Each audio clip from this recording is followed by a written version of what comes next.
آیتیں ذکر صلوات کے بارے میں کہ معصومین صلوات کی اہمیت کتنی بیان کرتے ہیں اور اس ذکر کی برکتیں کیا ہیں۔ فرماتے ہیں کبھی بھی صلوات بھیجنے میں کنجوسی نہ کیا کرو، بخل نہ کیا کرو۔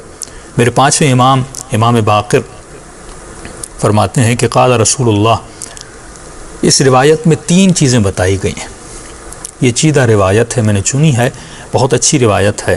رسول خدا 3 چیزیں فرماتے اگر کوئی بندہ ان 3 چیزوں سے محروم ہو گیا فَأَبْعَدَهُ اللَّهُ، یہ عربی عبارت ہے، پھر ایسا بندہ اللہ کی رحمت سے دور ہوتا ہے۔ گویا ایسے بندے کا نہ ہونا بہتر ہے اگر کسی بندے نے ان 3 چیزوں سے فائدہ نہ لیا، خود کو ان 3 چیزوں سے محروم کیا۔ پہلی چیز فرماتے من ادرک شہر رمضان، جس نے شہر رمضان کو درک کیا۔ کیا مطلب درک کیا؟ یعنی جس نے پورا رمضان کا مہینہ گزارا، رمضان کو دیکھا۔ ہم میں سے کتنے لوگوں نے کتنے رمضان گزار لی؟ فرماتے اگر رمضان میں رہا، رمضان کا مہینہ گزارا، روزے رکھے، فلم یغفر لہ فابعدہ اللہ، اور اگر رمضان میں رہ کر بھی اپنے گناہوں کو بخشوا نہ سکا، ایسا بندہ اللہ کی رحمت سے بہت دور ہے۔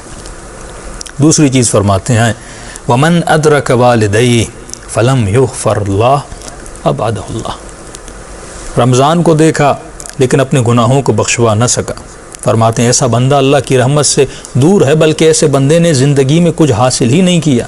یعنی ایک قیمتی ترین چیز اس کے پاس تھی لیکن اس نے اس قیمت کو سمجھا نہیں، اس سے استفادہ نہیں کیا۔ یہ ایسے ہے کہ آپ 1 مہینہ علی بن ابی طالب کے ساتھ گزار رہے اور مولا سے ایک جملہ نہ سیکھیں، مولا سے کچھ حاصل نہ کر سکیں، رسول کے ساتھ رہیں لیکن وہ معرفت حاصل نہ کر سکیں، کربلا بندہ جائے لیکن کوئی ثواب حاصل نہ کر سکے، تو فرماتے ہیں حیف ہے ایسے بندے پر، وہ اللہ کی رحمت سے دور ہے۔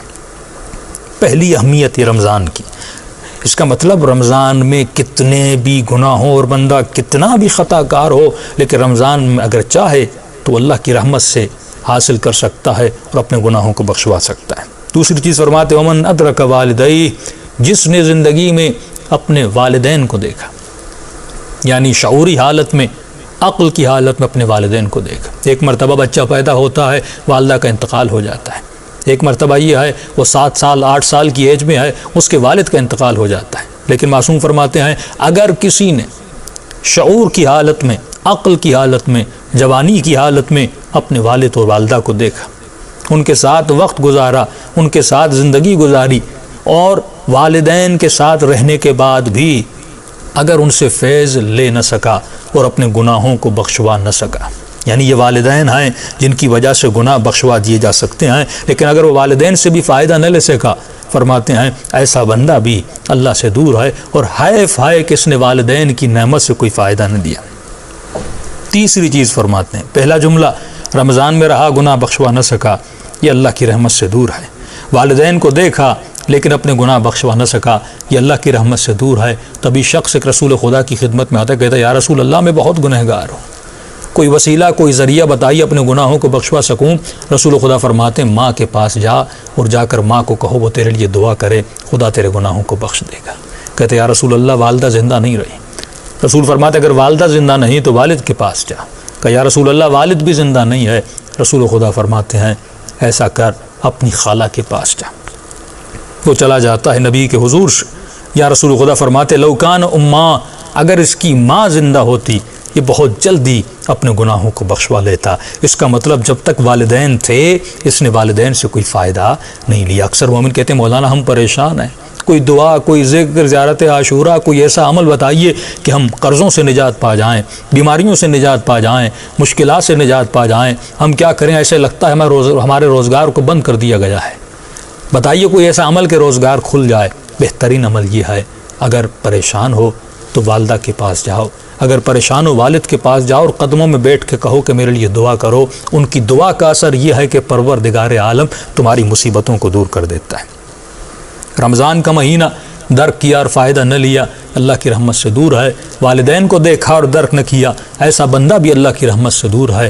تیسرا جملہ فرماتے ہیں ومن ذکرت عندہ، جس کے پاس میرا ذکر کیا جائے، یعنی محمد عربی کا ذکر کیا جائے، رسول خدا کا ذکر کیا جائے فلم یصلی علیہ، اگر وہ میرا نام سنے، میرا ذکر سنے، لیکن اگر مجھ پہ صلوات نہ بھیجے، فرماتے ہیں ایسا بندہ بھی اللہ کی رحمت سے دور ہے۔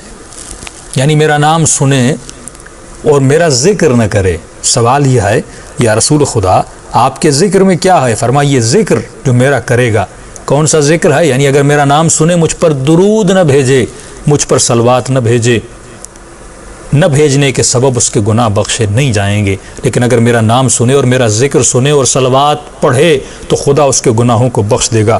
عجیب روایت کے جملے ہیں، فرماتے ہیں فَإِنَّمَا، یہ جو ذکر صلوات ہے، تہدم الذنوب ہدما، یہ گناہوں کو چکنا چور کر دیتا ہے۔ جو ذکر صلوات پڑھتا ہے، یہ صلوات سمجھیں ایک ہتھوڑا ہے، اگر گناہ اس کے سامنے ہو یہ اس کو چکنا چور کر دیتا ہے اور گناہوں کو مٹا دیتا ہے، گناہوں کو